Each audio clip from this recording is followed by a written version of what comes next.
No último século, inúmeros segredos foram escondidos atrás da cortina de ferro.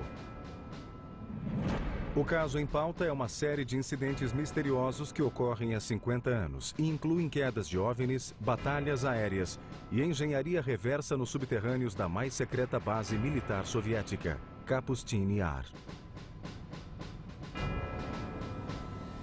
Alguns afirmam que essa base foi palco de um incidente misterioso ocorrido em 1948, a espetacular aterrissagem forçada de um OVNI. Era 1948 e, de repente, um cilindro apareceu sobre a base aérea russa mais secreta. Não há dúvida de que Joe Stalin estava interessado em discos voadores e na tecnologia alienígena. Não acredito em nada facilmente, mas nesse caso sei que OVNIs visitaram Kapustin Yar. Kapustin Yar era uma das instalações mais importantes que os Estados Unidos monitoravam na Rússia. Por trás do arame farpado de Kapustin Yar, revelamos pela primeira vez relatos detalhados e confidenciais sobre a suposta queda de um OVNI. Teria a pesquisa que se seguiu ao incidente ajudado os soviéticos a vencer a corrida espacial? Tenho certeza de que os russos aplicaram a engenharia reversa em tudo o que encontraram, não me importava se fosse americano, alemão ou alienígena. Apresentaremos fotos inéditas de reconhecimento dessa base secreta. Essa foi a primeira imagem vista por pessoas fora da comunidade de inteligência. Examinaremos o Centro Subterrâneo de Pesquisa de OVNIs de Kapustin Yar. Esconderam as instalações mais secretas dentro da base secreta. O incidente ocorrido em Kapustin Yar em 1948 permanece um enigma soviético. Um evento crucial que os pesquisadores de OVNIs ainda chamam de Roswell russo.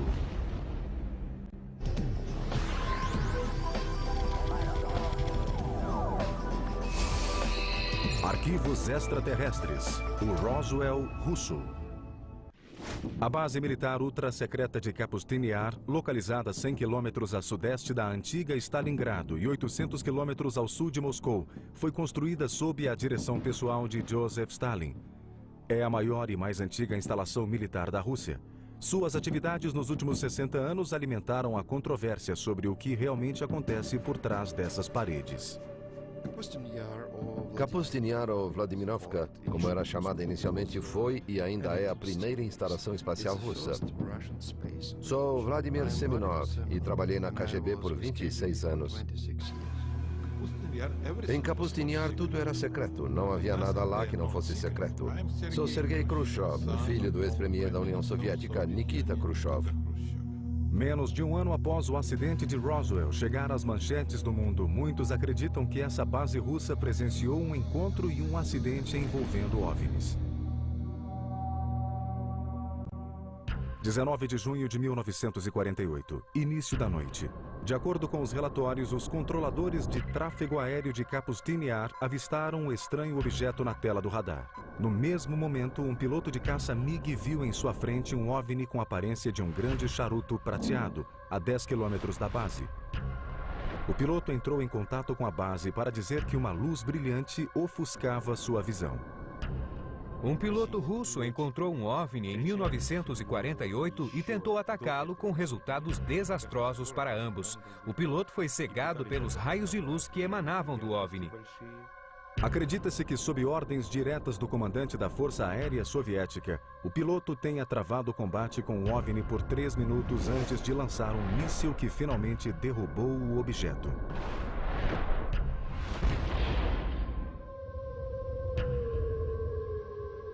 Mas, diferentemente de Roswell, esse incidente não chegou aos jornais. Era 1948 e, de repente, um cilindro apareceu sobre a mais secreta base aérea russa. Eles enganaram os MiGs. Foi uma batalha aérea. E os pilotos russos eram bons. Imagine um avião ficando em cima daquela aeronave.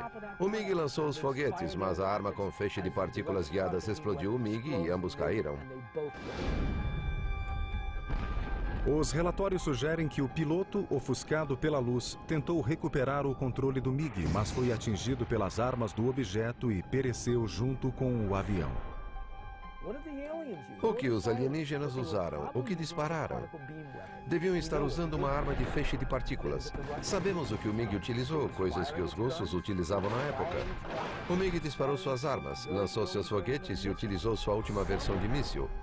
De alguma forma, o MiG conseguiu romper o invólucro antigravidade que cercava a aeronave. O objeto com forma de charuto não pôde mais voar e caiu. As equipes de resgate russas ficaram eufóricas com a captura da primeira nave espacial. Eles a pegaram e a levaram para o subterrâneo, para Zitkur, e o programa espacial russo começou.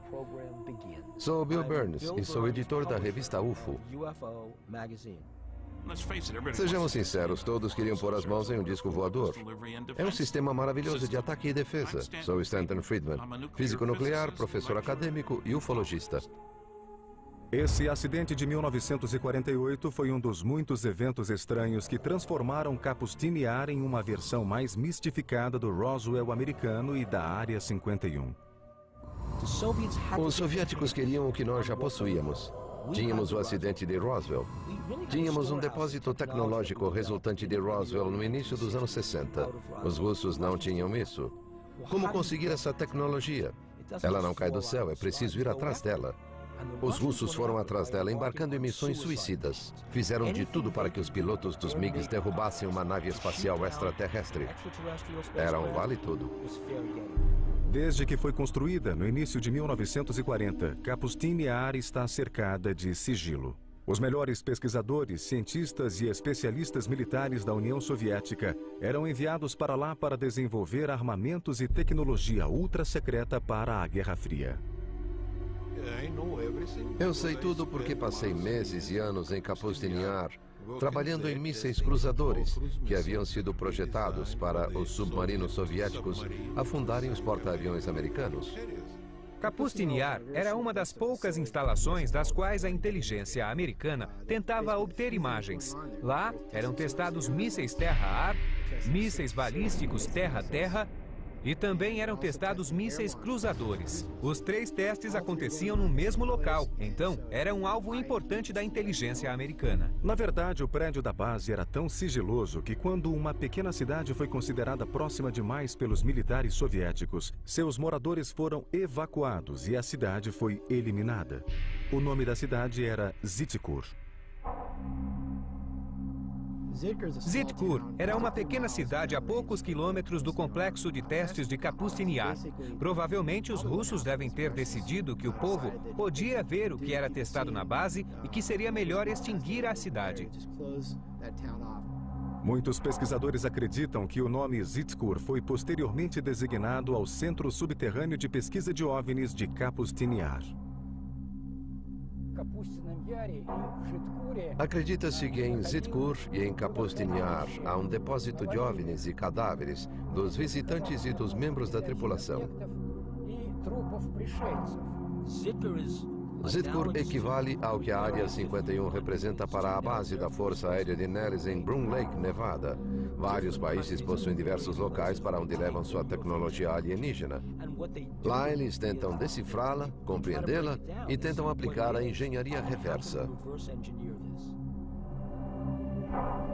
Muito antes do acidente, em 1948, a área próxima a Kapustini-Yar e outros lugares da Rússia foram palco de estranhos encontros com OVNIs muito bem documentados.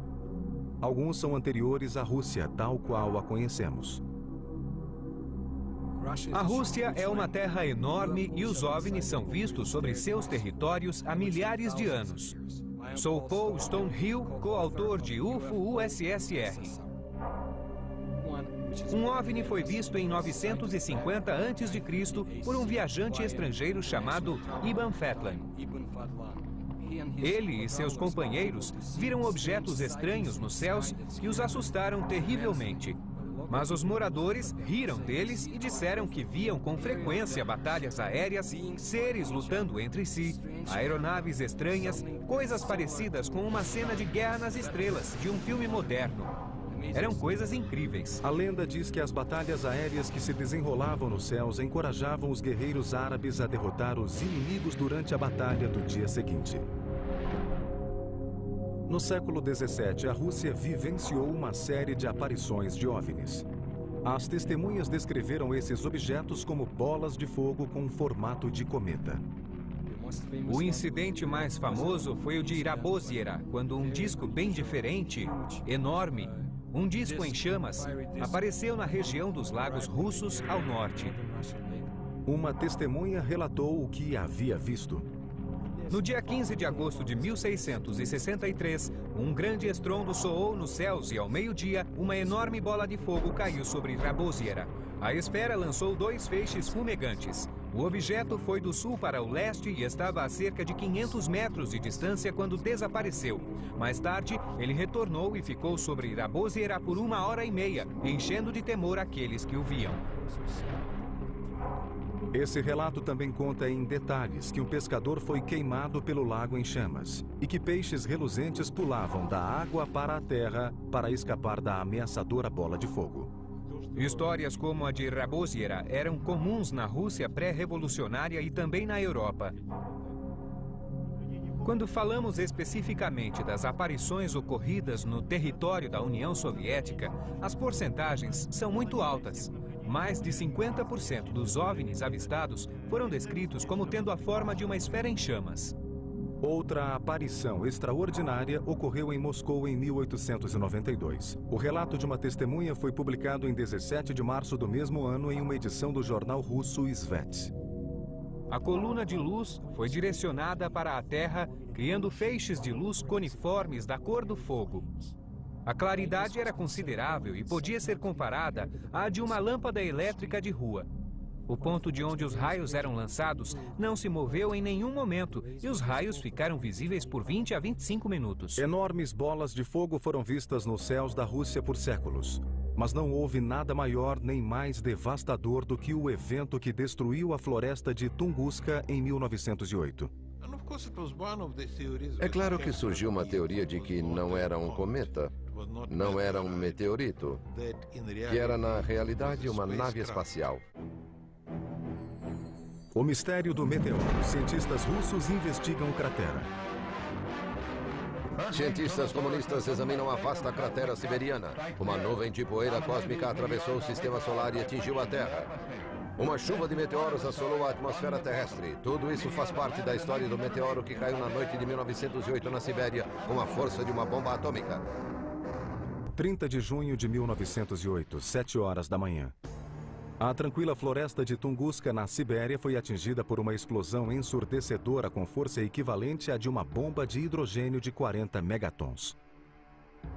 Árvores enormes se quebraram como se fossem galhos, enquanto a explosão dizimava a floresta. Os efeitos do abalo foram sentidos na Europa Ocidental e inicialmente acreditava-se que fora causado por um meteoro gigante que caíra na Terra. Minha conclusão pessoal foi de que era a mãe natureza exibindo sua força. Não havia inteligência por trás do que havia acontecido ali. Não foi um foguete, não foi uma bomba, enviada para nos mostrar que os alienígenas estavam observando os terráqueos. Literalmente é uma catástrofe vinda do espaço. Resumo das notícias. Os pesquisadores de OVNI alegam que se essa explosão foi resultado de um meteoro, por que não foram encontradas crateras em Tunguska? Isso é algo que os cientistas até hoje não conseguem explicar. Foi uma explosão, digamos assim, embora alguns a chamem de implosão. Quilômetros inteiros da floresta de taiga foram destruídos. O evento em si causou mudanças no campo magnético do nosso planeta. Os acadêmicos acreditam que o incidente em Tunguska foi simplesmente um meteoro, mas há muitos fatos que confirmam a ideia de que foi um voo racional e guiado. Ele fez uma curva que um meteoro ou um objeto natural não poderia ter feito. O que poderia ter criado tal nível de devastação sem deixar uma cratera? Os atuais pesquisadores de OVNI não são os primeiros a suspeitar que o incidente em Tunguska não foi obra de um meteoro. Relatórios sugerem que Stalin acreditava que a explosão fora causada por um OVNI que testava uma arma experimental. Stalin estava interessado em obter informações que determinassem se os OVNIs representavam uma ameaça imediata para a segurança soviética. Para isso, ele pediu que seus melhores cientistas apresentassem uma avaliação. Cientistas como Korolev estudaram escombros de OVNIs. Sergei Korolev, um dos cientistas mais renomados da União Soviética, tornou-se o pai do programa espacial russo e o responsável pelo Sputnik. Juntamente com Stalin, ele estava determinado a solucionar o mistério de Tunguska. Essas observações o levaram a financiar uma expedição para o local do incidente em Tunguska. Sergei Korolev utilizou seu próprio dinheiro para enviar uma expedição a Tunguska em helicópteros. Korolev não se reuniu com Stalin. Alguns pesquisadores queriam provar que Korolev teve uma reunião com Stalin, mas não há nenhuma evidência. Stalin presumiu que podia ter sido uma nave espacial. Ele queria encontrar os fragmentos, montá-los e recriar o objeto com fins militares. Inicialmente, Korolev encontrou muitas marcas físicas ainda visíveis em Tunguska, mas a descoberta mais chocante foram os fragmentos de metais radioativos encontrados no local. Não eram destroços característicos de asteroides ou meteoros. Seguindo a rota de voo do objeto de Tunguska, depois do local da queda, há uma área que os ufologistas russos chamam de cemitério do demônio, uma área em que nenhuma planta ou animal sobrevive. Lá também existem níveis de radioatividade acima do normal. Tudo isso é resultado de um provável fragmento de metal radioativo desprendido na queda.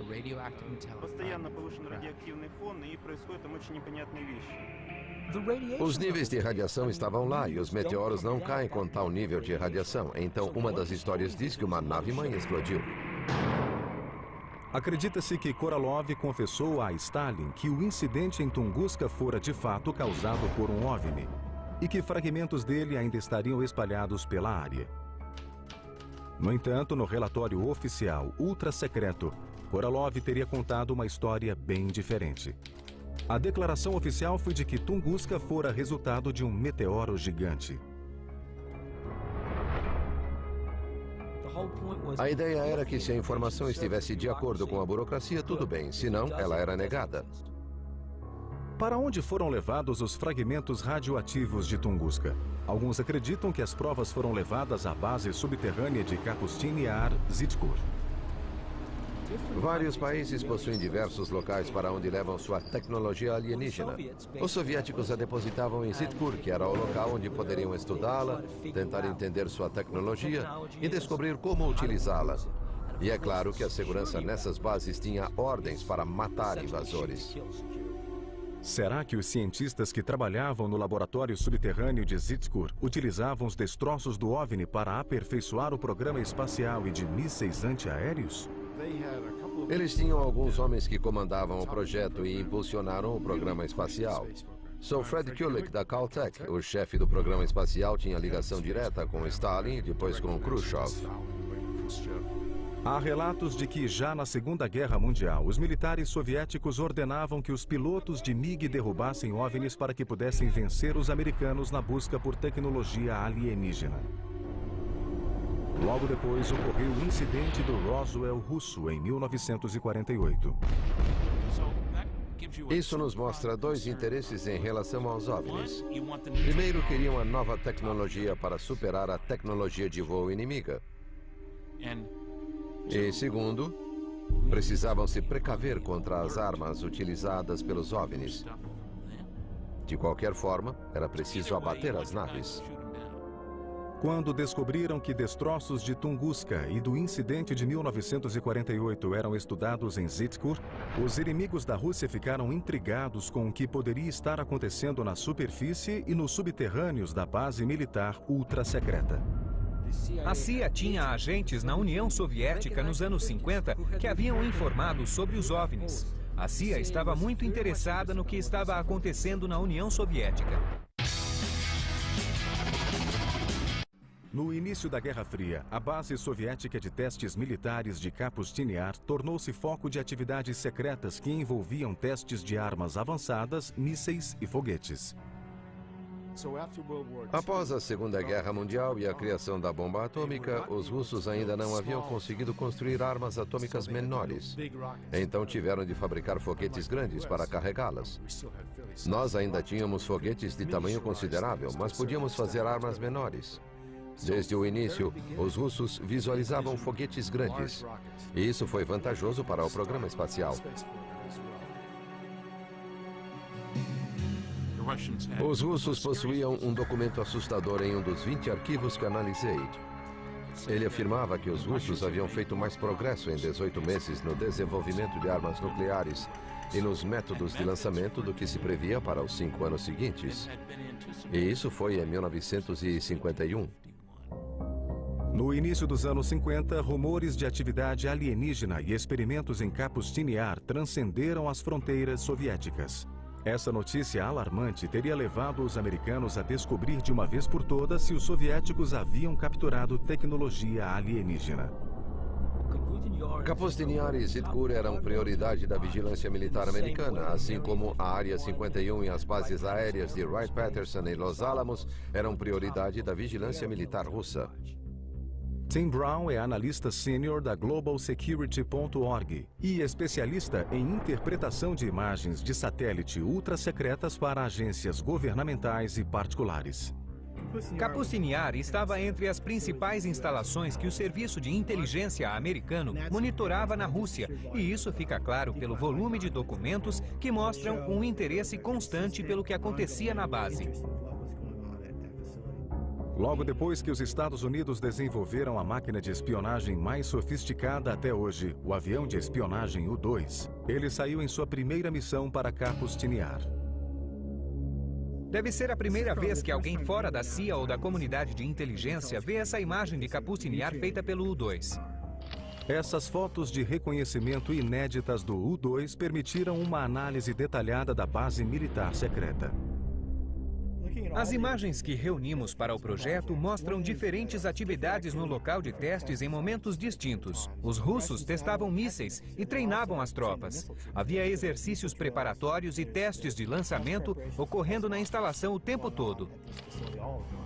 Um relatório conjunto do Exército, da Marinha e da CIA, datado de 1º de dezembro de 1960, descreve Kapustin-Yar como um complexo militar de testes de 3.600 km² de enorme interesse para a comunidade de inteligência.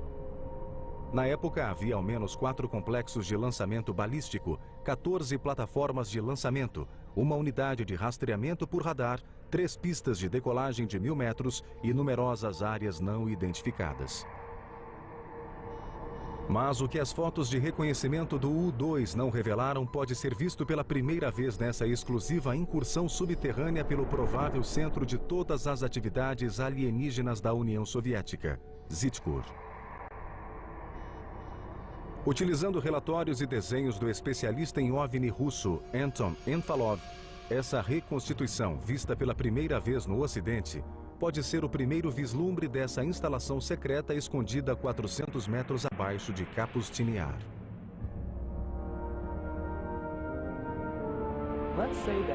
Se tivéssemos a oportunidade de conhecer o laboratório de OVNI russo mais secreto que existe, veríamos que não é ultra sofisticado nem super iluminado. É úmido, escuro, lúgubre. É extremamente compartimentado como um shopping subterrâneo. A diferença é que lá há várias salas onde uma tecnologia estranha é desmontada e remontada. Em uma divisão são realizadas autópsias de cadáveres alienígenas, em outra, reconstruções de motores. Há máquinas fantásticas que são usadas para testar alguns componentes. E, finalmente, há hangares subterrâneos imensos. O que impressiona é que lá não há aviões. Há aeronaves com formato cilíndrico em vários estágios de deterioração, porque são destroços, e vão passar pela engenharia reversa. É isso o que veríamos na base. Seria esse o local secreto para onde foram levados os destroços do Roswell russo de 1948 e os fragmentos do OVNI de Tunguska? Não posso negar os rumores dos chamados OVNIs capturados. Os soviéticos tentaram recuperar fragmentos perdidos dos testes secretos. Para eles, seria conveniente dizer que haviam capturado um OVNI, que possuíam um OVNI. Mas por que manteriam um sigilo tão grande a respeito dos OVNIs? Essa instalação experimental fortemente protegida e especializada em engenharia reversa fora projetada para destruir os Estados Unidos?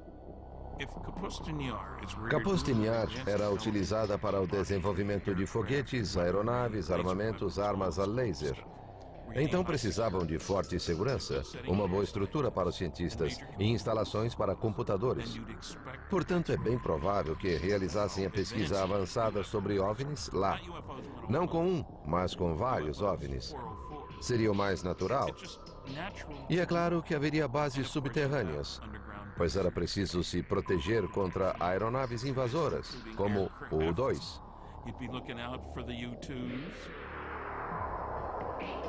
Outro aspecto misterioso de Kapustin-Yar são os estranhos padrões no chão. Stalin e Korolev teriam posicionado esses padrões estrategicamente para atrair OVNIs para a base? Alguns pesquisadores acreditam que os russos teriam emprestado essa ideia de antigas civilizações, cujas pirâmides construídas em formatos e padrões geométricos atrairiam habitantes de outros mundos. Observando Kapustin-Yar dos céus, podemos ver diversas instalações, marcas e padrões que, para o olho inexperiente, parecem de outro planeta e não da Terra. Mas eles lembram algo que poderíamos ver na América do Sul, na cultura maia ou talvez nos círculos das colheitas. Entre os relatos de quedas de OVNI e a pesquisa ultra-secreta, como os soviéticos exibiam seus avanços em Kapustin-Yar?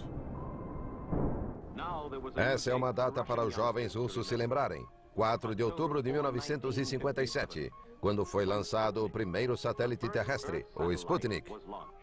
Em 4 de outubro de 1957, o programa espacial soviético lançou em órbita o primeiro satélite artificial do mundo. Na história da Terra, nenhum outro evento captou a imaginação de tantas pessoas como esse primeiro passo em direção ao espaço. 4 anos mais tarde, os russos venceram os americanos mais uma vez ao levar Yuri Gagarin ao espaço no primeiro voo tripulado a orbitar a Terra. 2 façanhas que colocaram a União Soviética bem à frente na competitiva corrida espacial. Fomos os primeiros nesse e em todos os passos seguintes no espaço. Eu diria que ficamos à frente dos americanos por quase 10 anos. Os soviéticos ultrapassaram os americanos. Primeiro homem no espaço, primeira mulher no espaço, primeiro passo, primeiro encontro no espaço, primeiro acoplamento no espaço. E assim por diante até 1981, quando o ônibus espacial foi lançado. Tenho certeza de que os russos aplicaram a engenharia reversa em todo objeto que conseguiram capturar, quer fosse americano, alemão ou alienígena.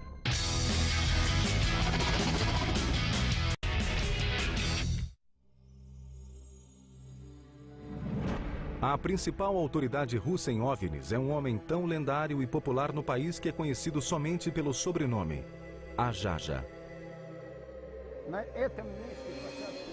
É a primeira vez que um grupo americano filma esse local de aterrissagem de OVNI.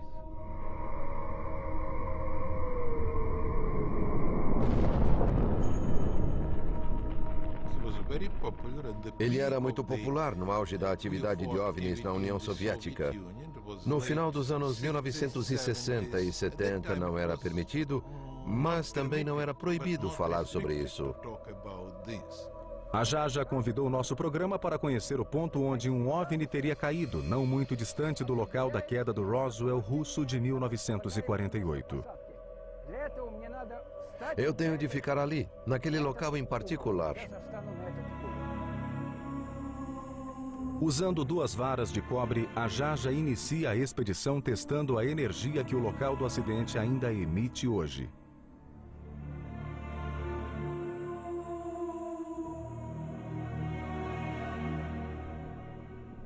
Aqui está, um sinal negativo, bem ali, lá embaixo.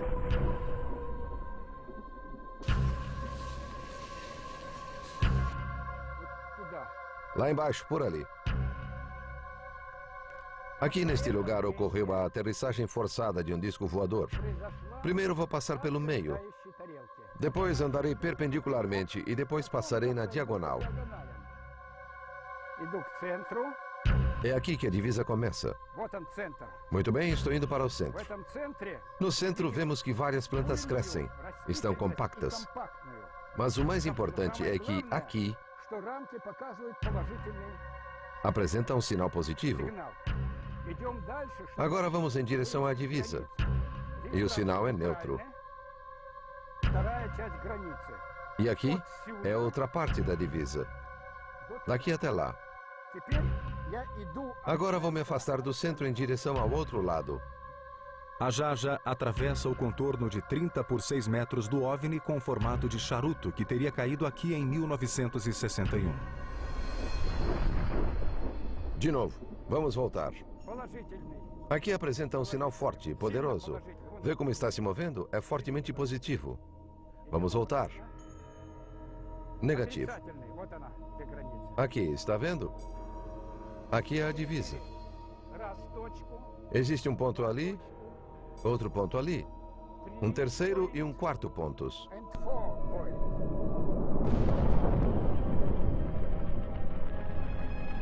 Os animais evitam esse lugar, eles dão a volta. O gado não pasta aqui. Sim, existe uma energia desconhecida que afeta as pessoas de modo negativo, como as experiências já mostraram.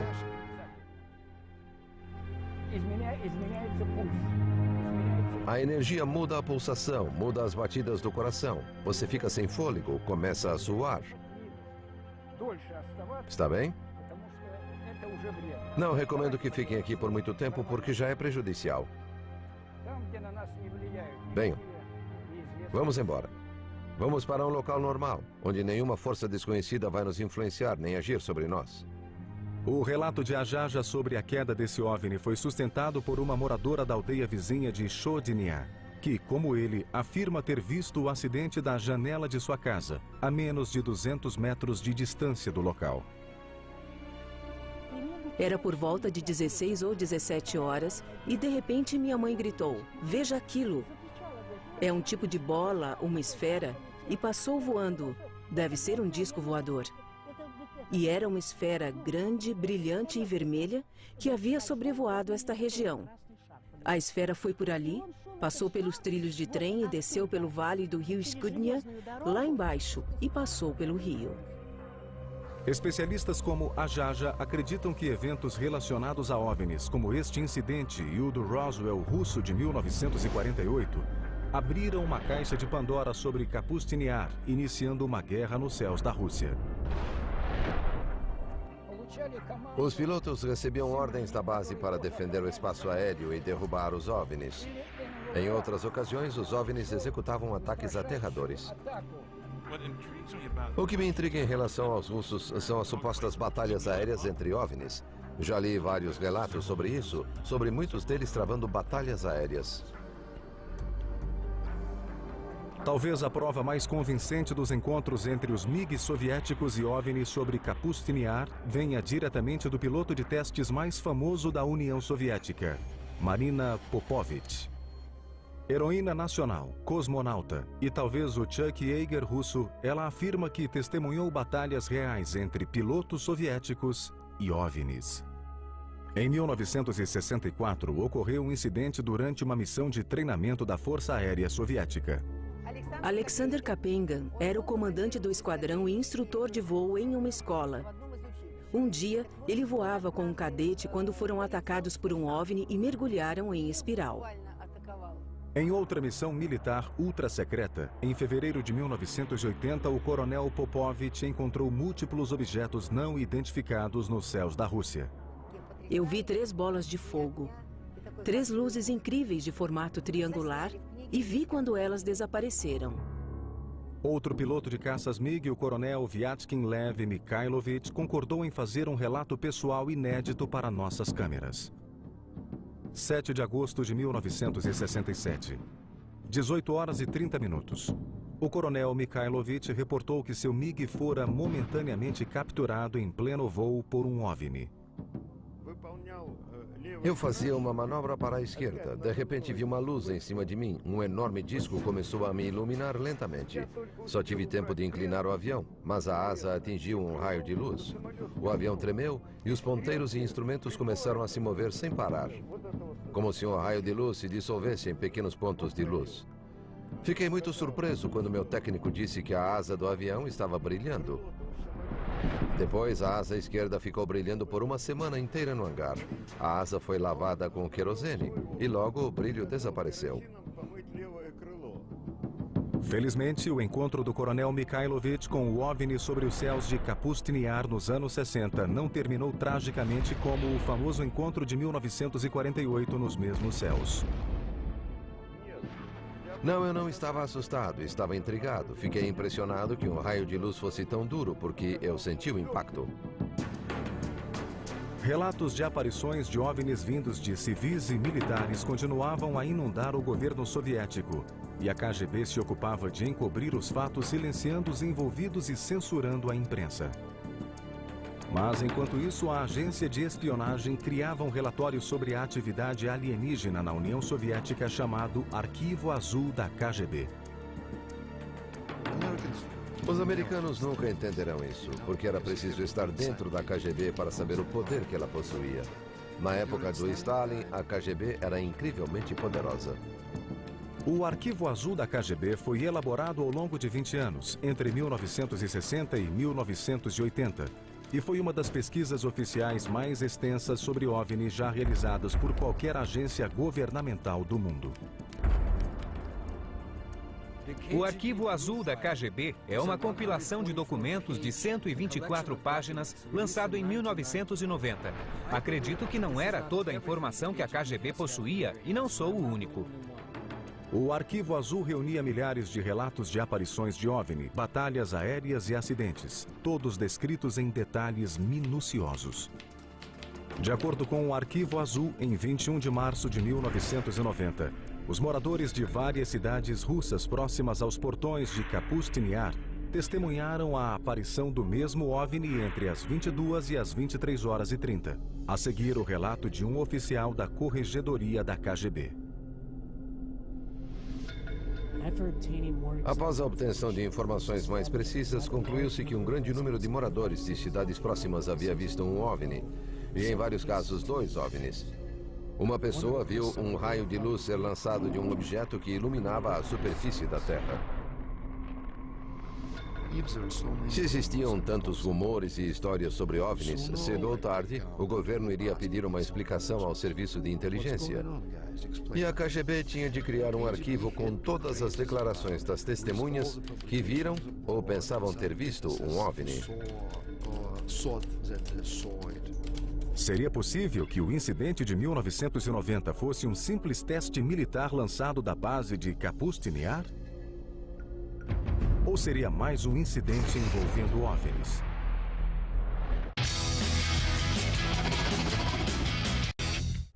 Se a União Soviética não tivesse entrado em colapso no início de 1990, esses aterrorizantes relatos de encontros de primeiro grau em Kapustin Yar e nas redondezas ainda seriam segredos soviéticos. É diferente porque a época é outra. Se falássemos com uma geração mais velha, sim, é claro, não há dúvida. Mas hoje é totalmente diferente. É outra geração agora que vive em outra sociedade e tem muito mais liberdade. Essa nova liberdade na Rússia possibilitou que os produtores do programa adquirissem imagens militares soviéticas através de canais oficiais.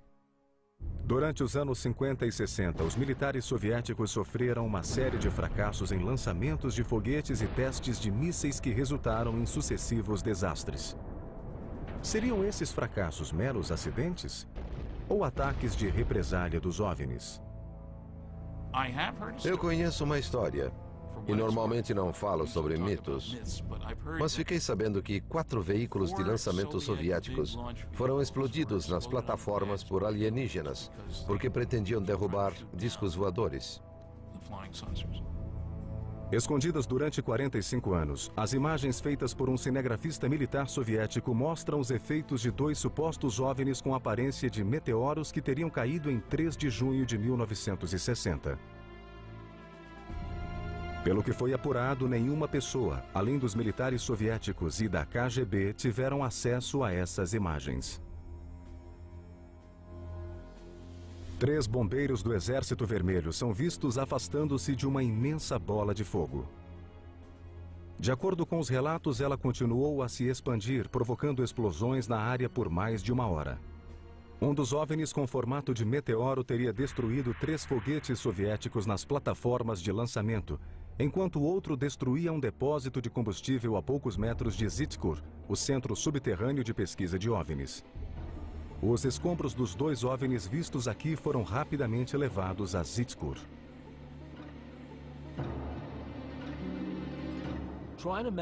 Imagine que a Terra fosse uma colônia subdesenvolvida. Assim como os Estados Unidos e a União Soviética lutaram por territórios, travaram guerras políticas, se os alienígenas quisessem nossos recursos, lutariam pela Terra, tal como americanos e soviéticos disputaram territórios depois da Segunda Guerra Mundial. Como esses eventos chocantes foram mantidos longe do público por tantos anos? Na época de Stalin e no início do período pós-Stalin, tudo era controlado. E não podíamos falar sobre isso. Na época de Stalin, seríamos mandados para a prisão. Esses relatos sobre OVNIs e a descoberta de indícios de sua existência poderiam ser justificados com uma explicação lógica? Ou será possível que estranhos eventos realmente aconteçam na Rússia? Um jornalista de um dos maiores jornais americanos afirma que sim. Em maio de 2005, a agência do Los Angeles Times em Moscou recebeu a informação de que um lago a 3 horas de Moscou havia desaparecido. Fomos até lá porque soubemos que o lago tinha desaparecido. De início, eu não queria me aprofundar, porque um lago não desaparece assim. Kim Murphy visitou o local dias mais tarde e a matéria foi publicada na primeira página do jornal em 27 de maio de 2005. Fomos até lá e encontramos um buraco enorme no chão. A única testemunha que viu o que aconteceu nos disse que havia descido até o lago e que havia um redemoinho, como quando a água desce pelo ralo. O lago girava em um círculo enorme e tumultuoso. Girava e girava e logo desapareceu. De lagos desaparecidos a bolas de fogo nos céus. E ataques de OVNIs com formato cilíndrico, a Rússia continua a ser uma terra de incríveis mistérios.